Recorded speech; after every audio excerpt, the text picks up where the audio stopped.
একটু একা হয়ে বসুন তো দেখি। কানে ইয়ারফোনটা লাগিয়ে ভলিউমটা হালকা বাড়িয়ে নেবেন। আশেপাশে যেন কেউ না থাকে, কেমন? হ্যাঁ, এই গোপন কথাগুলো সবার সামনে বলা যায় না। মনে হচ্ছে যেন আজ আমার ভেতরের এতদিনের জমানো সব কথা বেরিয়ে আসার জন্য ছটফট করছে। প্রতিটা নিঃশ্বাসে একটা চাপা অস্থিরতা, একটা অজানা ভয়, আর তার সাথে মিশে আছে এক অদ্ভুত ভালো লাগা। কি করে বোঝাবো আপনাদের সেই অনুভূতি? মনে হয় যেন হাজারটা প্রজাপতি আমার পেটের ভেতর ডানা ঝাপটাচ্ছে, আর তার সাথে একটা হিমশীতল স্রোত বয়ে যাচ্ছে মেরুদণ্ড বেয়ে। আজকাল ঘুমোতে গেলে দুঃস্বপ্ন দেখি। জেগে থাকলে মনে হয় যেন কোনো ভুল করে ফেলেছি, আর সেই ভুলটার মধ্যেই আমি দিন দিন ডুবে যাচ্ছি আরও গভীরে। আমার মনটা চাইছে ছুটে বেরিয়ে আসতে, কিন্তু শরীরটা কেমন জানি একটা অদৃশ্য টানে বাধা পড়ে আছে। এটা কি মোহ নাকি অন্য কিছু, তা আমি নিজেও বুঝতে পারি না। আমার বাড়ি নদিয়ার শান্তিপুরে। এক শান্ত নিরিবিলি জীবন ছিল আমার, অন্তত আমি তাই ভাবতাম।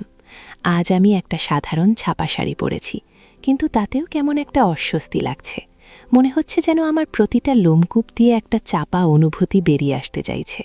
শাড়ির আঁচলটা ঠিকঠাক থাকলেও মাঝে মাঝে মনে হচ্ছে যেন সব এলোমেলো হয়ে যাবে। আয়নার সামনে দাঁড়ালে নিজেকে অচেনা লাগে। এই যে ভেতরের আগুন, এটা কারোর চোখে পড়ে না কেন? নাকি সবাই দেখতে পায়, শুধু আমিই ভয়ে মুখ ঢেকে রাখি? জানেন, জীবনটা বড় অদ্ভুত। কখন যে কোন পথে মোড় নেয়, কখন যে মনের মধ্যে এমন ঝড় ওঠে, তা আগে থেকে কিচ্ছু বোঝা যায় না। তবে একটা কথা বলতে পারি, আমার এই গল্পটা শুনে হয়তো আপনারা নিজেদের জীবনের অনেক লুকানো দিকের সাথে মিল খুঁজে পাবেন। এই গল্পটা হয়তো আপনাদের মনের ভেতরের অনেক ঘুমন্ত ভাবনাকে উস্কে দেবে। তাই সাবস্ক্রাইব করে আমার সাথে থাকুন, কারণ এমন গল্প আমি মাঝে মধ্যেই আপনাদের শোনাব, যা হয়তো অন্য কোথাও শুনবেন না। আমার নাম অঙ্কিতা। বিয়ের পর যখন এই বাড়িতে এসেছিলাম, তখন আমার বয়স মেরে কেটে 22। স্বামীর নাম সুজন। সে ছিল এক্কেবারে সাদাসিধা মানুষ। ব্যবসা সামলাতে সারাদিন বাইরে বাইরে থাকতে হতো তাকে। আমাদের সম্পর্কটা ছিল অনেকটা ছকে বাঁধা। ভালোবাসা ছিল, বিশ্বাসও ছিল, কিন্তু কেমন যেন একটা অভাব ছিল, যার নাম আমি তখন জানতাম না। সারাদিন একা একা বাড়িতে থাকতে থাকতে একটা একাকিত্ব গ্রাস করছিল আমাকে। বাড়ির কাজ করতাম, টিভি দেখতাম, বই পড়তাম, কিন্তু মনটা যেন কেমন একটা শূন্যতা অনুভব করত। এই শূন্যতা আরও গভীর হতো যখন রাত নামত। সুজন ফিরত অনেক রাতে, ক্লান্ত হয়ে। তখন আর গল্প করার বা ভালোবাসার বিশেষ সুযোগ থাকত না। ঠিক সেই সময় আমার জীবনে আসে আমার দেবর, সুমনের ছোট ভাই। সে আমার স্বামীর চেয়ে একাই 5-6 বছরের ছোট। নাম ছিল আকাশ। সুজন যখন বাইরে থাকত, আকাশই তখন বাড়ির যাবতীয় ছোটখাটো কাজগুলো করে দিত। বাজার থেকে শুরু করে ইলেকট্রিকের বিল দেওয়া, সব। প্রথম প্রথম আমার ওকে স্রেফ একটা দেবরই মনে হতো, যেমনটা হয় আর 5টা বাড়ির সম্পর্কে। কিন্তু ধীরে ধীরে সেই সম্পর্কের সংজ্ঞাটা যেন পাল্টে যেতে লাগলো। আকাশের চোখগুলো ছিল খুব গভীর। যখন কথা বলতো, মনে হতো আমার মনের ভেতরের সব কথা যেন ও দেখতে পাচ্ছে। ও খুব অল্প কথা বলতো, কিন্তু ওর চাহনিটা ছিল ভীষণ তীব্র। যখন আমি ওর জন্য চা বা খাবার নিয়ে যেতাম, ও এমনভাবে আমার দিকে তাকিয়ে থাকতো যে আমার বুকের ভেতরটা কেমন জানি শিরশির করে উঠত। আমি চোখ নামিয়ে নিতাম, কিন্তু ওর সেই দৃষ্টির রেশটা আমার শরীরের প্রতিটা কোষে যেন লেগে থাকত। সেদিন ছিল ভরা বর্ষা। সুজন ব্যবসার কাজে বাইরে গিয়েছিল, ফিরতে রাত হবে। সারাদিন ধরেই টিপটিপ বৃষ্টি পড়ছিল। সন্ধ্যের দিকে লোডশেডিং হয়ে গেল। চারিদিক অন্ধকার, আর আমি একাই ঘরে বসেছিলাম। ভয় পাচ্ছিলাম খুব। আকাশ তখন বাইরে ছিল। একটু পরেই ও ঘরে এলো। ওর হাতে একটা লণ্ঠন। লণ্ঠনের আলোয় ওর মুখটা কেমন মায়াবী লাগছিল। ও আমাকে দেখে বলল, ভাবি, তুমি ভয় পাচ্ছ নাকি? আমি বললাম, একটু তো ভয় লাগছেই। সুজনও নেই। ও হাসল। ওর সেই হাসিটা আমার মনের গভীরে একটা অন্যরকম সুর বাজিয়ে দিল। ও আমার পাশে এসে বসল। লণ্ঠনের আলোয় আমাদের দুজনকে দেখতে লাগছিল যেন কোনো রূপকথার চরিত্র। ও আমাকে সান্ত্বনা দেওয়ার জন্য আমার কাঁধে হাত রাখল। ওর হাতের স্পর্শটা ছিল ভীষণ কোমল, কিন্তু তাতে যেন একটা তীব্র বিদ্যুতের ঝলক ছিল। আমার সারা শরীর কেঁপে উঠল। আমি ওর দিকে তাকাতে পারছিলাম না। আমার বুকটা ধুকপুক করছিল। মনে হচ্ছিল যেন আমার গোপন সব অনুভূতিগুলো ওর ওই একটা স্পর্শে বাইরে বেরিয়ে আসছে। ও ধীরে ধীরে আমার পিঠে হাত বোলাতে লাগল। আমার মাথাটা যেন কেমন ভার হয়ে আসছিল। ওর স্পর্শে আমার সব ভয় নিমেষে উধাও হয়ে গেল। তার বদলে জন্ম নিল এক নতুন অনুভূতি, যা আমি আগে কখনো অনুভব করিনি। সেই রাতে অনেকক্ষণ আমরা পাশাপাশি বসেছিলাম। কথা তেমন হয়নি, কিন্তু আমাদের দুজনের নীরবতা যেন হাজার কথা বলছিল। এর পরের দিনগুলোয় আকাশ যেন আমার জীবনে এক নতুন রং নিয়ে এলো। সুজন যখন বাইরে যেত, আকাশ তখন প্রায়ই আমার সাথে গল্প করত। ও আমার পছন্দের খাবারগুলো রান্না করে দিত, আমার মন খারাপ থাকলে আমাকে হাসানোর চেষ্টা করত। ওর কথায়, ওর ভালোবাসায় আমি যেন নিজেকে নতুন করে খুঁজে পাচ্ছিলাম। সুজনের সাথে আমার সম্পর্কটা তখন যেন কেমন একটা দায়বদ্ধতার মধ্যে আটকে গিয়েছিল। সে আমার স্বামী, তাকে ভালোবাসা আমার কর্তব্য।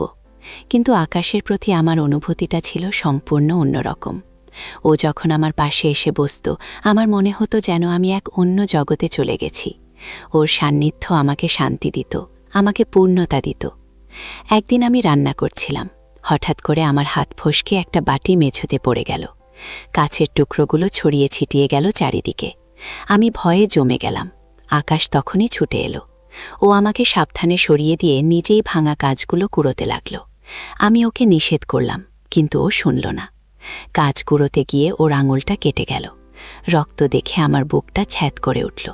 আমি আর নিজেকে ধরে রাখতে পারলাম না। ওর হাতটা ধরে বললাম, কি করলি এটা? কত ব্যথা হচ্ছে। ও আমার চোখের দিকে তাকালো। ওর চোখে তখন ছিল এক অদ্ভুত আরতি। আমি আর ওর চোখ থেকে চোখ সরাতে পারছিলাম না। ধীরে ধীরে ও আমার হাতটা টেনে নিল ওর দিকে, আর আমার হাতে ওর কপাল ছুঁয়ে দিল। আমি যেন একটা ঘোরের মধ্যে ছিলাম। আমার সারা শরীর কাঁপছিল, কিন্তু আমি ওকে আটকাতে পারছিলাম না। সেই মুহূর্তটা ছিল আমাদের সম্পর্কের এক নতুন মোড়। আমরা দুজনেই জানতাম যে আমরা যা করছিলাম তা সমাজের চোখে পাপ, কিন্তু আমাদের মন আর শরীর তখন কোনো নিয়ম মানতে চাইছিল না। আমাদের সম্পর্কটা তখন এমনই একটা জায়গায় পৌঁছে গিয়েছিল যেখানে ফেরার পথটা যেন ক্রমশই কঠিন হয়ে পড়ছিল। আকাশের স্পর্শ, ওর ভালোবাসা আমাকে এমনভাবে বেঁধে ফেলেছিল যে আমি চাইলেও যেন ওর থেকে দূরে থাকতে পারতাম না। ও আমার মানসিক দুর্বলতার সুযোগ নিত, তবে সেটা এমন সূক্ষ্মভাবে করত যে আমি বুঝতেও পারতাম না। ওর কথায়, ওর ইঙ্গিতে আমার মন সায় দিত। ও যখন আমার পাশে এসে দাঁড়াতো, আমি কেমন জানি অস্থির হয়ে উঠতাম। আমাদের একান্ত ব্যক্তিগত মুহূর্তগুলো ছিল ভীষণ আবেগপ্রবণ। ও আমার দিকে তাকিয়ে যখন হাসত, আমার মনে হতো যেন পৃথিবীর সব সুখ আমার কাছে চলে এসেছে। আমরা অনেক সময় লুকোচুরি খেলতাম, কখনো রান্নাঘরে, কখনো বা ছাদে। সুজন যখন বাড়িতে থাকতো, তখন আমরা নিজেদের লুকিয়ে রাখতাম। ওর সামনে আমরা যেন দুজন অচেনা মানুষ। এই লুকোচুরি খেলাটা আমাদের কাছে আরও উত্তেজনাপূর্ণ হয়ে উঠত। তবে এই গোপন সম্পর্কটা আমার ভেতরে এক গভীর অপরাধবোধ তৈরি করছিল। আমি সুজনকে ঠকাচ্ছিলাম, তার প্রতি আমার কর্তব্য পালন করতে পারছিলাম না। রাতের বেলা যখন সুজন ঘুমিয়ে পড়ত, আমি বিছানায় শুয়ে শুয়ে ভাবতাম, আমি কি ঠিক করছি? এই সম্পর্কের কি কোনো ভবিষ্যৎ আছে? সমাজ যদি জানতে পারে তাহলে কি হবে? আমার সম্মান, আমার সংসার সব তো এক মুহূর্তে ভেঙে যাবে। আমার মনটা যেন দুভাগ হয়ে গিয়েছিল। এক ভাগ আকাশের সাথে থাকতে চাইতো, আর অন্য ভাগটা চাইতো এই সব কিছু ছেড়ে সুজনের কাছে ফিরে যেতে। এই দোটানা আমাকে তিলে তিলে শেষ করে দিচ্ছিল। আমার শরীর খারাপ হতে শুরু করলো, ঘুম আসতো না, খেতে পারতাম না। সুজন জিজ্ঞেস করত, কি হয়েছে অঙ্কিতা, শরীর খারাপ লাগছে? আমি বলতাম, না তেমন কিছু না, একটু টেনশন হচ্ছে। কিন্তু আমি তাকে সত্যিটা বলতে পারতাম না। এই লুকানো সত্যিটা আমার ভেতরে একটা বিরাট পাথর হয়ে চেপে বসেছিল।